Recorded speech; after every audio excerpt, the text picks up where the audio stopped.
আজি নিমি ৰজাৰ আগত নিমি ৰজাই যি প্ৰশ্ন কৰিছে সেই প্ৰশ্নৰ উত্তৰ 9জন সিদ্ধই ঋষভ প্ৰভুৰ 100জন পুত্ৰৰ 9জন পৰম বৈষ্ণৱৰ দ্বাৰা উত্তৰখিনি প্ৰকাশ হৈ আছে। আৰু 7ম অধ্যায় পদবন্ধে নাৰায়ণৰ ৰূপ কথনৰ কথাটো প্ৰকাশ কৰিছে। আৰু আমিও তাকে আশ্ৰয় কৰিবলৈ আগবাঢ়ি ইতিমধ্যে ছবিচন্দ্ৰত দিয়া উপদেশ ভাগিৰে আজি আমি মোৰ সমতিৰ ওপৰত অৰ্পণ কৰা দায়িত্বভাগী আমি পালনৰ বাবে আগবঢ়া হৈছে। হে ৰাম পুনৰপি নৃপতি পুচন্ত প্ৰণিপাত শুনা মহাসিদ্ধ হব সোধো তোমাত বোলা তৰৈ নাৰায়ণ পৰে হে মায়াক কোন নাৰায়ণ পৰ কহিও তাক। নিমি ৰজাই প্ৰশ্নৰ উত্তৰ শুনি শুনি পুনৰ নিজৰ মনৰ ভাৱনাটো প্ৰকাশ কৰিছে যে সেই সিদ্ধসকল তোমালোকে শুনাচোন। তোমালোকে ইতিমধ্যে মোক ক'লা যে মায়াৰ পৰা পৰিত্ৰাণ পাবৰ বাবে একমাত্ৰ উপাস্য তত্ত্ব হ'ল নাৰায়ণ, কৃষ্ণস্তু ভগৱান।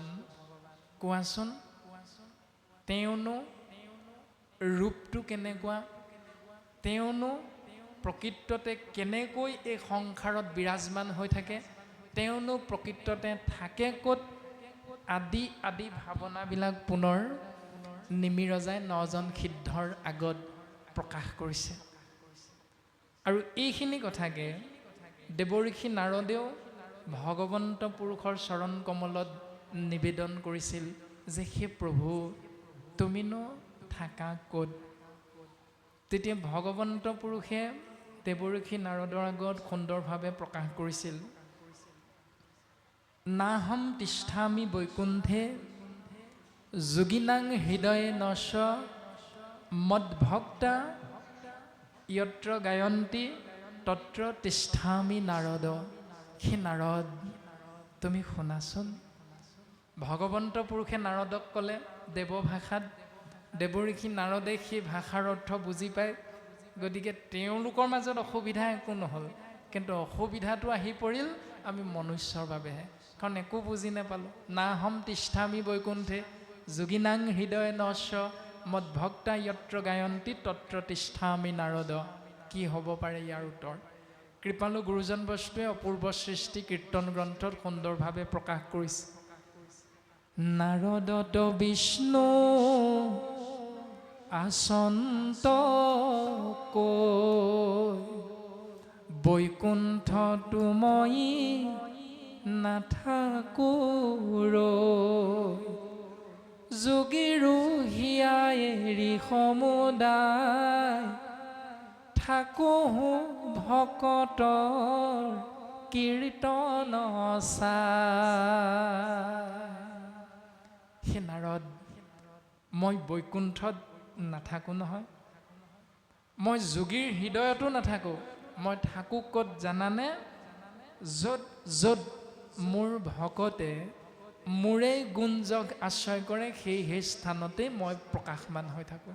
এতিয়া প্ৰশ্ন হ'ল, ভগৱন্ত যদি ভকতৰ মাজত থাকে তেতিয়াহ'লে ভগৱন্তৰ কৃপা লাভৰ বাবে আমি গছৰ তললৈ যাম নে মূৰ্তি এটাৰ আগলৈ যাম নে মন্দিৰলৈ যাম, মছজিদলৈ যাম, নামঘৰলৈ যাম, ক'লৈ যাম? এতিয়া ভগৱন্তৰ কৃপা লাভৰ বাবে শাস্ত্ৰই সিদ্ধান্ত দিলে যে নাৰদত বিষ্ণু আচন্ত কৈ বৈকুণ্ঠতো মই নাথাকোঁ ৰৈ, যোগীৰো হৃদয় এৰি সমুদায় থাকোঁ ভকতৰ কীৰ্তন চাই। যে স্থানত ভকতে গোবিন্দ মহাপ্ৰভু কৃষ্ণ গোসাঁইৰ নাম কীৰ্তন কৰিব সেই স্থানতে ভগৱন্ত বিৰাজমান। এতিয়া 3দিনীয়া কাৰ্যসূচীত এই পবিত্ৰ গুৰুগৃহত ভগৱন্ত পুৰুষ বিৰাজমান। গতিকে ভগৱন্তৰ যদি কৃপা লাগে তেতিয়াহ'লে আমি গছৰ তললৈ গৈ লাভ নাই। আমি ভগৱন্তৰ কৃপা লাভৰ বাবে কেৱল ভকতৰ সংগ গুৰুজনে আমাক উপদেশ প্ৰদান কৰিছে।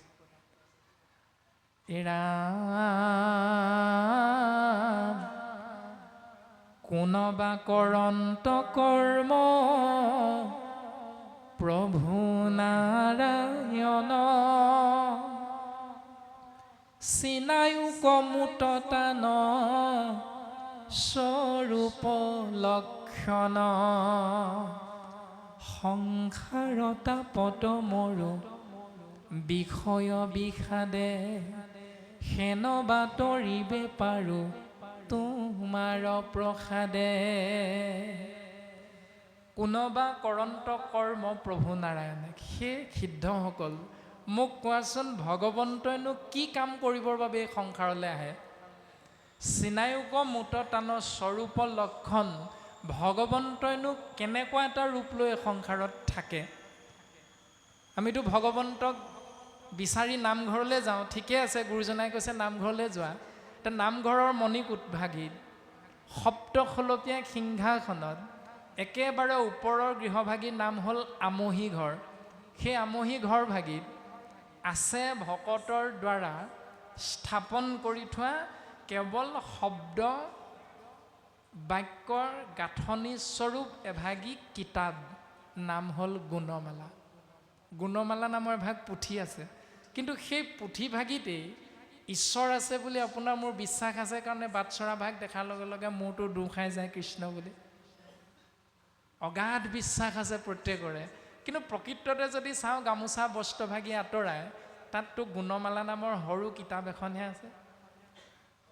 তেনেধৰণে জানিব বিচাৰিছে নিমিৰজাই, চিনায়ুক মুত মোক তোমালোকে চিনাকি কৰি দিয়া তান স্বৰূপ লক্ষণ, ভগৱন্তৰ ৰূপটো কেনেকুৱা। এতিয়া আমিতো প্ৰত্যেকেই খুব গুণমালা ভাগিকে কৃষ্ণ বুলি ভাবি আছোঁ।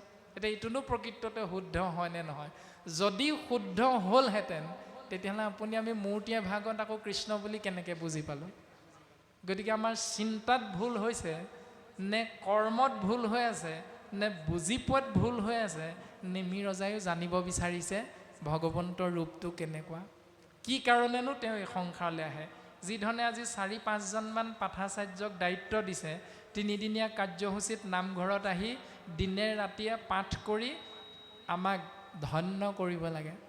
তেওঁলোকে সেইটো কামৰ বাবে 3 দিনলৈ আহিছে আপোনালোকৰ গাঁৱলৈ। কিন্তু এই 3 দিনৰ কাৰ্যসূচী শেষ হোৱাৰ পাছত তেওঁলোকে 10 বছৰলৈ আপোনালোকৰ গাঁৱৰ নামঘৰলৈ নাহিবও পাৰে।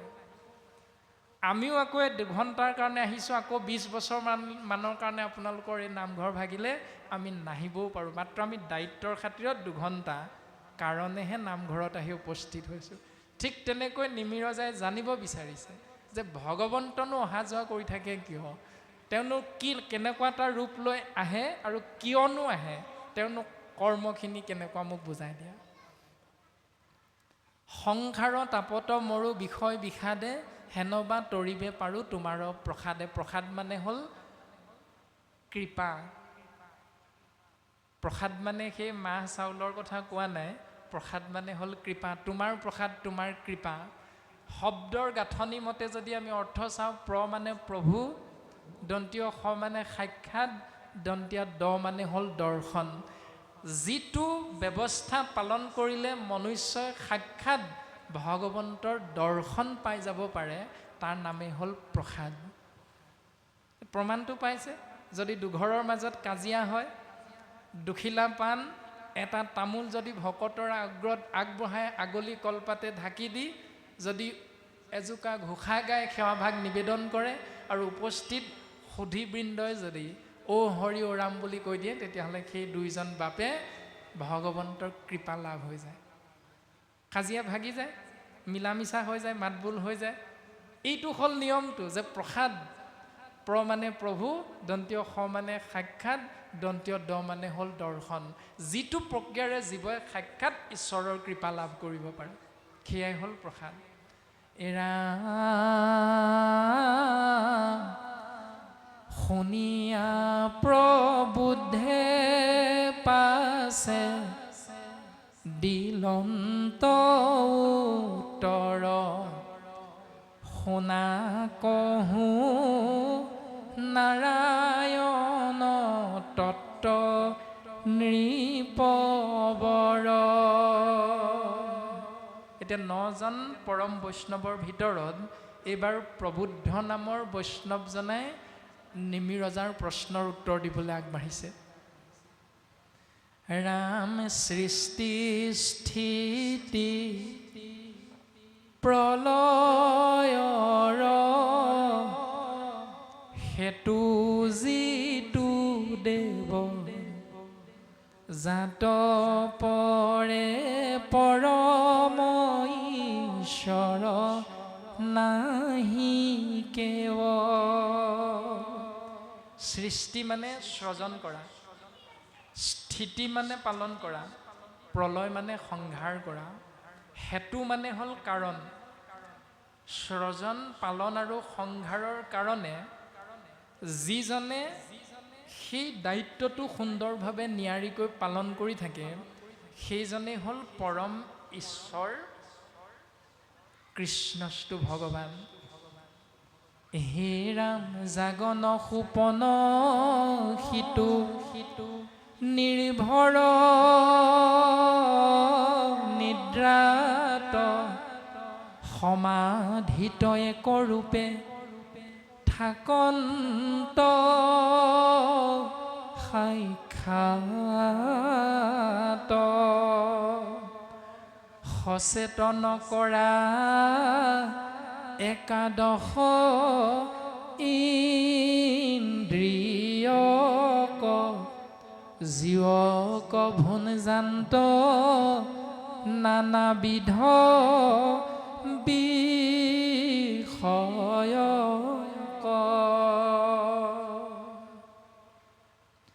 জাগন মানে সাৰ পাই থকা, সোপন মানে শুই থকা, সিটো নিৰ্ভৰ নিদ্ৰাত মানে সাৰ পাই থকা, শুই থকা আৰু সপোন দেখি থকা। এই তিনিওটা অৱস্থা। আকৌ সমাধিত একৰূপে থাকন্ত সাক্ষাৎ।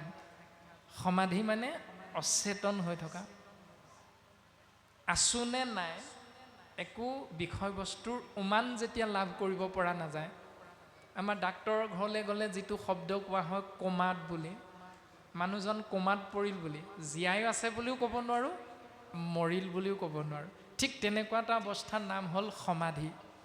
এই চাৰিওটা অৱস্থাতে যিজন একৰূপে বিৰাজমান হৈ থাকে তেওঁৱে হ'ল কৃষ্ণস্তু ভগৱান নাৰায়ণ। সচেতন কৰা একাদশ ইন্দ্ৰিয়, চকু কাণ নাক মুখ হাত ভৰি গুহ্য লিংগ ছাল আৰু মন, এই 11টা ইন্দ্ৰিয়ক যিজনে প্ৰত্যেক মুহূৰ্ততে কাৰ্যক্ষম কৰিব পৰা শক্তিটো দি থাকে, জীৱক ভুঞ্জান্ত নানাবিধ বিষয়ক, জীৱতত্ত্বক নানাবিধ বিষয়ৰ প্ৰতি যিজনে মোহাবিষ্ট কৰোৱায় সেইজনা এক ব্ৰহ্ম বুলি কোৱা হৈছে। এতিয়া আমি যদি চিন্তা কৰোঁ,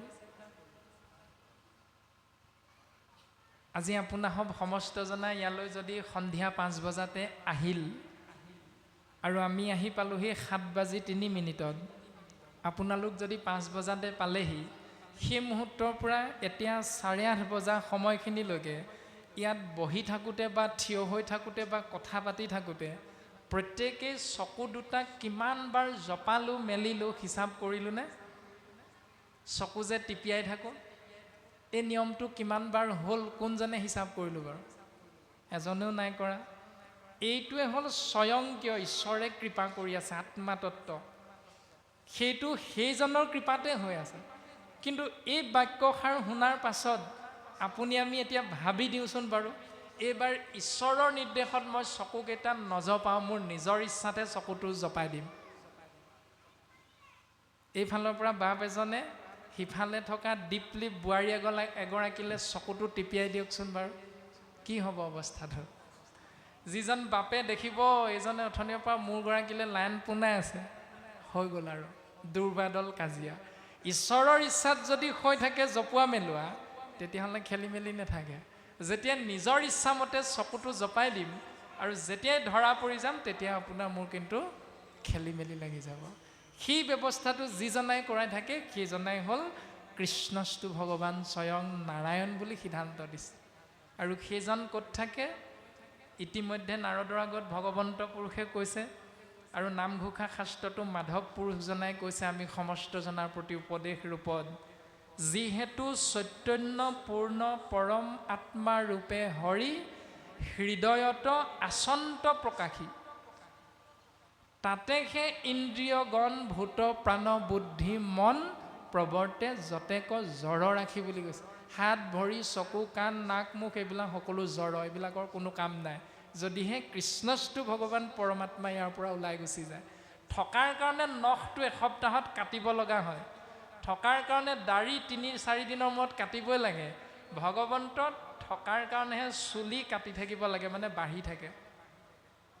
কিন্তু ভগৱন্ত যেতিয়া ওলাই যাব 1 মাহমান শৰীৰটো যেনে আছে তেনে থাকিব, নখো নেবাঢ়ে, চুলিও নেবাঢ়ে, দাড়িও নেবাঢ়ে, একেভাগি থাকিব। তাৰমানে সেই শক্তিটোৰ কথা কোৱা হৈছে। ক'ত থাকে? যিহেতু চৈতন্যপূৰ্ণ পৰম আত্মা ৰূপে হৰি হৃদয়ত আচন্ত প্ৰকাশী, প্ৰত্যেকৰে হৃদয়ৰ মাজত আছে। গতিকে আমি প্ৰত্যেকেই শাস্ত্ৰসন্মতে একোজন ভগৱান তত্ত্ব, কিন্তু আমি প্ৰত্যেকেই ইজনে সিজনক দেখিব পৰা নাই ভগৱান ৰূপটো। সেইটোৱে হ'ল আমাৰ অজ্ঞানতা বা অবিদ্যা বুলি কৈছে। আৰু এইটো যদি আমাক প্ৰত্যেককে লাগে তেতিয়াহ'লে পথটো হ'ল কেৱল ভক্তি। আৰু ভক্তি কৰিবৰ বাবে গুৰুজনাই কৈছে, ভকতিৰ বীজ শৰণে সে নিজ, প্ৰেমানন্দ তাৰ ফল, শৰণ বিনাই ভকতি কৰয়, এৱা ঘতৰ যেন জল। ভক্তি কৰিবলৈ এখন স্কুলৰ নাম লগাবলৈ কৈছে। সেই নামটো হ'ল মানে প্ৰথম খোজটো হ'ল শৰণ। এতিয়া শৰণ আমি গ্ৰহণ কৰিছোঁ নাই সেইটো নিজে নিজেহে বুজি পাম। ভক্তিৰ বীজ শৰণ এখে নিজ। আৰু যদি শৰণ গ্ৰহণ কৰি ভক্তিৰ পঢ়াশালীখনত নামটো লগাওঁ তেতিয়াহ'লে এটা মহান ফল আমি লাভ কৰিম। ফলটো হ'ল প্ৰেম যোগ আনন্দ সমান প্ৰেমানন্দ। প্ৰত্যেকে প্ৰত্যেকক আমি ভাল পাব পাৰিম। যদি শৰণ গ্ৰহণ কৰা নাই, ভক্তিৰ পঢ়াশালীত নামটো লগোৱা নাই, তেতিয়াহ'লে আমি কেতিয়াও ইজনে সিজনক ভাল পাব নোৱাৰোঁ। সেইটোৱে হ'ল প্ৰেম যোগ আনন্দ স্বৰূপ ফল। আৰু যদি তাক আশ্ৰয় কৰা নাই তেতিয়াহ'লে এৱা ঘটৰ যেন জল। এৱা ঘটটোত আপুনি আমি পানী বা গাখীৰ যিয়ে নভৰাওঁ সি কেতিয়াও ধৰি ৰাখিব নোৱাৰে। গতিকে শৰণ মূল বস্তু। এতিয়া শৰণ মানে কি? তালব্য শ মানে হ'ল আমাৰ এই শৰীৰটো, ৰ মানে হ'ল মন বা বেগ, মূৰ্ধন্য ন মানে হ'ল চৈতন্য। চৈতন্য কোন? সেই কৃষ্ণ, তুমি মাত্ৰ চৈতন্য স্বৰূপ নিত্য সত্য শুদ্ধ জ্ঞান অখণ্ডিত, আৱৰ যতেক ইটো তোমাৰ বিনোদ ৰূপ, চৰাচৰ মায়াৰে কল্পিত। কৃষ্ণহে হ'ল কেৱল চৈতন্য। গতিকে আমি শৰীৰ আৰু মনটোক চৈতন্য শক্তি কৃষ্ণস্তু ভগৱন্তৰ ভাৱনাত যিমানে যিমানে ৰাখিব পাৰিম সিমানে সিমানে শৰণ ব্যৱস্থা শুদ্ধ ৰূপত আমি পালন কৰা হৈ গৈ থাকে। বাকী আমি কোনোবা নীতি নিয়মৰ ফালৰ পৰা শৰণ গ্ৰহণ কৰিছোঁ, এইটো আনুষ্ঠানিকতা মাত্ৰ। গুৰুজনাই কৈছে খুব সুন্দৰভাৱে নামঘোষা শাস্ত্ৰত বাস্তৱসন্মত পৃথিৱীখনত আমি যেনেধৰণে বুজি পাওঁ যে এজন সন্তানে যেতিয়া BA-MA পাছ কৰাৰ পাছত চৰকাৰী চাকৰিটো নাপায়, পৈতৃক সম্পত্তিৰ সূত্ৰে লাভ কৰা ধন টকা পইচাক ব্যৱহাৰ কৰি কোনোবা এটা চাৰিআলি বা তিনিআলিৰ চুকত এখন দোকান খুলি লৈ বহি থাকোঁতে দোকানখন দুদিনমান খোলাৰ পাছত যেতিয়া বিক্ৰী বাৰ্তা নহয়, তেতিয়া স্বাভাৱিকতে মনটো আকৌ হতাশাত ভুগোঁ আমি। আৰু তেতিয়াই যদি আমি দোকানখন বন্ধ কৰি থৈ দিওঁ তেতিয়াহ'লে এমাহৰ মূৰত আকৌ যদি দোকানখন খুলিবলৈ যাওঁ, সেই কিনি অনা আলু দাইলখিনি স্বাভাৱিকতে গেলি যাব, বিস্কুটখিনিও পঁইতাচোৰা নিগনি আদিয়ে খাব। কাৰণ 25 দিনমান যদি দোকানখন বন্ধ কৰি থওঁ, বিক্ৰী বাৰ্তা নহয়, কিনো কৰিম ভাবোঁতে আকৌ এদিন হঠাৎ দুই এজনে ক'লে, হেৰা দোকানত এনেকুৱা লাভ লোকচান হয়, মোৰো তেনেকুৱা হৈছিল প্ৰথম গতিকে ধৈৰ্য ধৰা, তুমি দোকানখন আকৌ খোলা। এই বুলি যেতিয়া সাধু সন্ত মহন্তৰ উপদেশ মৰ্মে পুনৰ আমি দোকান খুলিম, তেতিয়া আমি যদি দোকানৰ ভিতৰত সেই 25 দিনৰ আগত ভৰাই থোৱা বিস্কুট, চানাৰ পেকেট, আলু পিঁয়াজ আদিবিলাক চাবলৈ যাওঁ, নিশ্চিত ৰূপত সেইবিলাক বেয়া হৈ যাব। সেইকাৰণে গুৰুজন বস্তুৱে আমাক সুন্দৰভাৱে উপদেশ প্ৰদান কৰিছে যে আমি যেতিয়াই কৃষ্ণস্তু ভগৱন্তৰ নাম সত্য সত্য সত্য কৰি স্থায়ী গুৰু আসনৰ সন্মুখত আমি শৰণ গ্ৰহণ কৰিম, সেই দিনটোৰ পৰা আমি প্ৰত্যেকেই পুৱা গধূলি ভগৱন্তৰ গুঞ্জক আশ্ৰয় কৰি যিমানে জীৱনটো আগবঢ়াই নিবলৈ চেষ্টা কৰিম, সিমানে শৰণ গাঢ়ৰ পৰা গাঢ় হৈ যাব আৰু ভগৱন্তৰ কৃপা আমি লাভ কৰি গৈ থাকিম। গতিকে চিন্তা আমাৰ প্ৰত্যেকৰে নিজৰ। গুৰুজন বস্তুৱে খুব সুন্দৰভাৱে পদচন্দে ছবিচন্দে আমাক উপদেশ প্ৰদান কৰিছে। গতিকে সেই নিমিৰাজন তুমি শুনা, হে ৰাম হৰিহৰ ব্ৰহ্মা ঠাকৈ যাৰ আজ্ঞা পালি, ঈশ্বৰৰো ঈশ্বৰ তেহেন্তে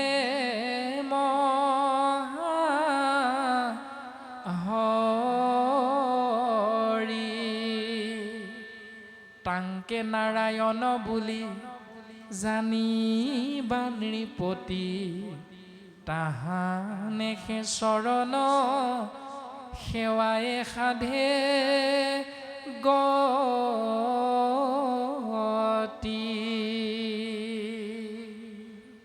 হৰি, হৰ মানে হ'ল শিৱ, ব্ৰহ্মা প্ৰজাপতি, তিনিওজনে যাৰ আজ্ঞা পালন কৰি সৃষ্টি কাৰ্যত ব্ৰতী হয়, পালন কাৰ্যত ব্ৰতী হয়, সংহাৰ কাৰ্যত ব্ৰতী হয়, সেইজনাই হ'ল ঈশ্বৰৰো ঈশ্বৰ মহা হৰি।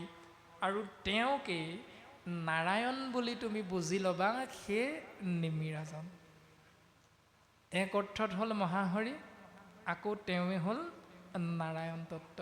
এই কাৰণে নাৰায়ণ, কাৰণ তেওঁৰ দ্বাৰাহে হৰি, হৰ আৰু ব্ৰহ্মা তিনিওজনে সৃষ্টি স্থিতি প্ৰলয়ৰ কৰ্মখিনি সুন্দৰভাৱে পালন কৰি থাকিব পাৰে। ৰামে প্ৰৱৰ্তান্ত যেখনে ইন্দ্ৰিয় সমস্তক, পৰমাত্মা তেখনে বুলয় মাধৱক,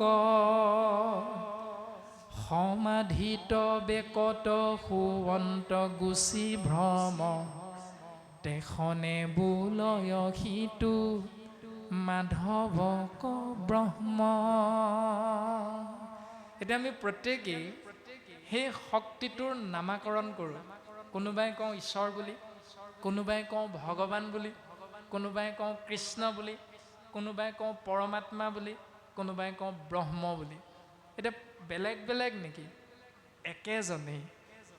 কিন্তু ব্ৰহ্ম বুলি কেতিয়া কয়, নাৰায়ণ বুলি কেতিয়া কয়, কেনে ধৰণে হয়, তেওঁৰ সেই নামখিনি ভক্তৰ পৰা লাভ কৰে, তাৰ দৰ্শনটো প্ৰকাশ কৰিছে যে প্ৰৱৰ্তান্ত যেখনে ইন্দ্ৰিয় সমস্তক, 24টা তত্ত্বৰে গঠিত শৰীৰৰ মাজত অৱস্থান কৰি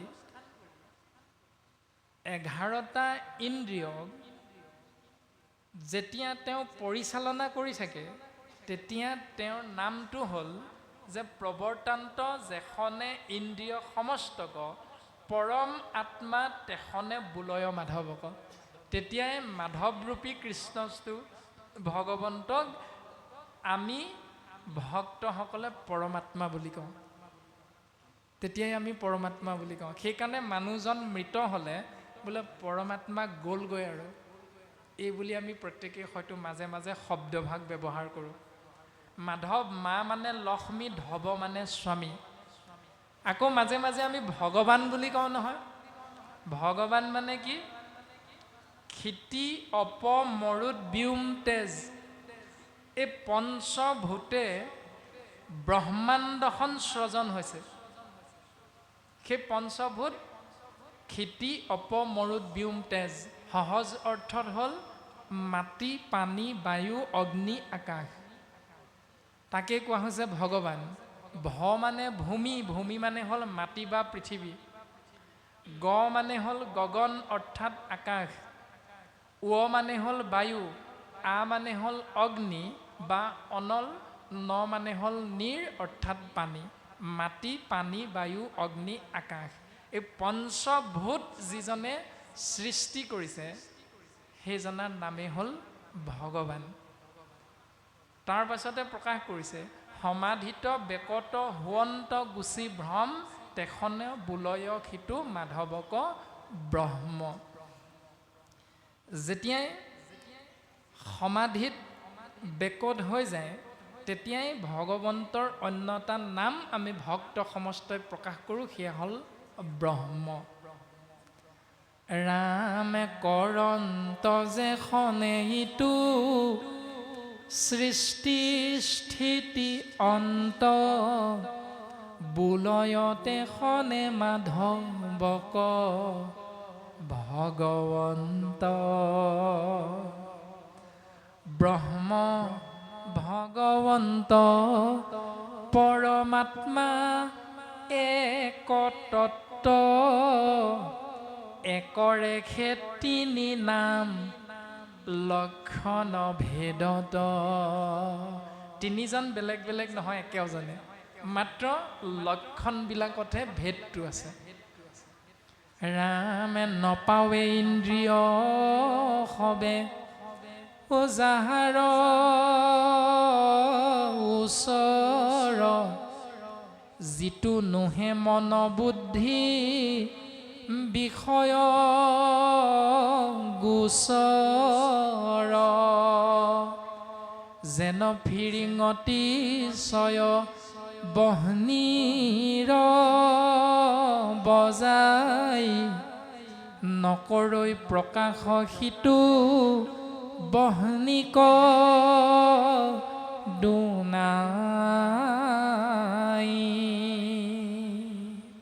এতিয়া ভগৱন্তৰ ৰূপটো কেনেকুৱা? হে প্ৰাণজিত, তুমি কৈ দিয়াচোন, তুমি বৰ ভাগৱতৰ কথা কৈ আছা। হে পাঠাচাৰ্যদ্বয়, তোমালোকে 3 দিন পাঠ কৰিলা, আমি শুনিলোঁ, কিন্তু কোৱা ভগৱন্ত কোনজন? পাঠাচাৰ্যই দেখুৱাই দিব নোৱাৰে এইজনেই ভগৱান বুলি, আমিও আপোনালোকক দেখুৱাই থৈ যাব নোৱাৰোঁ এইজনেই ভগৱান বুলি। কিন্তু মাধৱ গুৰুজনে নামঘোষাত ক'লে যে ভগৱন্ত এটা ৰূপ আছে। ৰূপটো কেনেকুৱা? এটাৱন্ত মূৰ্তি শূন্য, কেনমতে চিন্তি বাহা, ৰাম বুলি শুদ্ধ কৰা মন। ভগৱন্ত এনেকুৱাই, এটাৱন্ত বুলি কৈছে। ভগৱন্ত এনেকুৱাই। কেনেকুৱা? ভগৱন্তক আমি যিসকলে আছে বুলি কৈ থাকোঁ, সেইসকলেও পোনে পোনে দেখুৱাই দিব নোৱাৰোঁ এয়া ভগৱান চোৱা বুলি। যিসকলে ইজনে দেখুৱাই দিব নোৱাৰিলে এতেকে বুলি আমি বিশ্বাস কৰিম নেকি? যিসকলে নাস্তিক বুলি ভাবি আমি অবিশ্বাস কৰোঁ, সেইসকলেও আমি কৈ দিব নোৱাৰোঁ যে প্ৰকৃততে ভগৱান নাই বুলি। কিন্তু ভগৱন্ত তেনেকুৱাই, এটাৱন্ত মূৰ্তি শূন্য, তেওঁ মূৰ্তি শূন্য। কেনমতে চিন্তি বাহা, তেওঁক এতিয়া কেনেকৈ চিন্তা কৰিম? গুৰুজনাই উত্তৰ দিছে যে ৰাম বুলি শুদ্ধ কৰা মন। প্ৰথম তোমাৰ মনটো ৰাম বুলি কৈ শুদ্ধ কৰি লোৱা। সেইকাৰণে আমাৰ প্ৰত্যেক ক্ষেত্ৰতে এতিয়া 2জন পাঠাচাৰ্য যেতিয়া পাঠ আগবঢ়াইছে, শেষত কি বুলি ক'ব? যেতিয়া পাঠৰ সামৰণি হ'ব, জয় ৰাম, জয় নাৰায়ণ, জয় কৃষ্ণ, জয় জগতগুৰু শ্ৰীমন্ত শংকৰ। এতিয়া প্ৰথম ৰাম বুলিহে ক'লে। ৰামটোতো প্ৰথম নহয়, প্ৰথমটো নাৰায়ণ, তাৰপাছত ৰাম, তাৰপাছত কৃষ্ণ, তাৰপাছত শংকৰ। এতিয়া ৰাম কিয় কোৱা হ'ল প্ৰথম? 4 জয় যে দিয়া আমাৰ ৰাম কিয় কোৱা হ'ল প্ৰথম? এই ৰাম বুলি শুদ্ধ কৰা মন। যেতিয়ালৈকে মনটো শুদ্ধ কৰিব নোৱাৰিম ৰাম নাম আশ্ৰয় কৰি, তেতিয়ালৈকে আমি পাব লগা তত্ত্বৰ বুজনিটো আমি লাভ কৰিব নোৱাৰিম। ৰাম শব্দৰ অৰ্থটোও প্ৰকাশ কৰিছে, ৰাম শবদৰ ৰা পদ ভৈল প্ৰচণ্ড বহ্নি নিশ্চয় ম বায়ু সমেত অধৰ্ম অৰণ্য দহিয়া ভস্ম কৰয়। কু কথা পাখণ্ড সম্বাদ বিবাদ পৰ্বত আতি নিষ্ঠুৰ ৰাম কৃষ্ণ নাম বৰ্জক প্ৰহাৰী তাংক কৰা মহিমৰ। ৰাম শব্দটোৰ ৰা মানে হ'ল প্ৰচণ্ড বহ্নি, বহ্নি মানে জুই। ম বায়ু, ম মানে হ'ল বায়ু। জুইৰ লগত বায়ু তত্ত্ব যেতিয়া যোগ হৈ যায় তেতিয়া ধনী ঘৰ, পকা ঘৰ, কেঁচা ঘৰ, দুখীয়া ঘৰ চাবলৈ সময় নাই। শিক্ষিত ল'ৰা, শিক্ষিত যুৱক, অশিক্ষিত যুৱক কথা নাই। বৃদ্ধ শিশু বাছ বিচাৰ কৰিবলৈ সময় নাই। এফালৰ পৰা সকলোখিনি দহি নিব। গতিকে সেই দৰ্শনটোৱে আমাক গুৰুজন বস্তুৱে কৈছে, তোমাৰ অশুদ্ধ হৈ থকা মনটো শুদ্ধ কৰিবৰ বাবে এপাতেই অস্ত্ৰ ব্যৱহাৰ কৰা। সেই অস্ত্ৰপাতৰ নাম হ'ল নাম। ৰাম কৃষ্ণ হৰি বিষ্ণু জগত প্ৰসিদ্ধ নাম লাজ এৰি গাইবা মহাসুখে। একাদশ স্কন্ধত কৃষ্ণ উদ্ধৱ সংবাদত খুব সুন্দৰভাৱে প্ৰকাশ কৰিছে।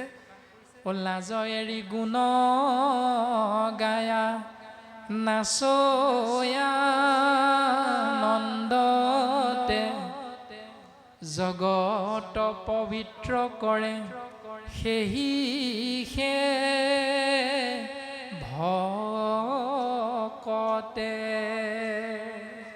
জগত যদি পবিত্ৰ হ'ব লাগে, সমাজখন যদি সৰ্বাংগ সুন্দৰ হ'ব লাগে, তেতিয়াহ'লে এটাই উপায়, সেইটো হ'ল ৰাম কৃষ্ণ নাম লাজ এৰি গামোচা এখন নাপালোঁ বুলি সন্মান নিবিচাৰি যদি তুমি আনন্দ চিত্তে আশ্ৰয় কৰা, তেতিয়াহ'লে তোমাৰ দ্বাৰাই তোমাৰ সমাজখন পবিত্ৰ হৈ যাব। জগত পবিত্ৰ কৰে সেহিহে ভকতে। এতিয়া জগত মানে কি? বৰ্গীয় জ মানে হ'ল জন্ম, গ মানে হ'ল গতি, দন্তীয় ত মানে হ'ল তৎক্ষণাৎ। জন্ম যেতিয়া হৈছে মৃত্যু চিৰন্তন সত্য। সি এজোপা গছেই হওক, এজনী পৰুৱাই হওক, এটা বিৰাটকায় হাতীয়ে হওক, পানীত থকা এজনী মাছেই হওক, কোনো কথা নাই।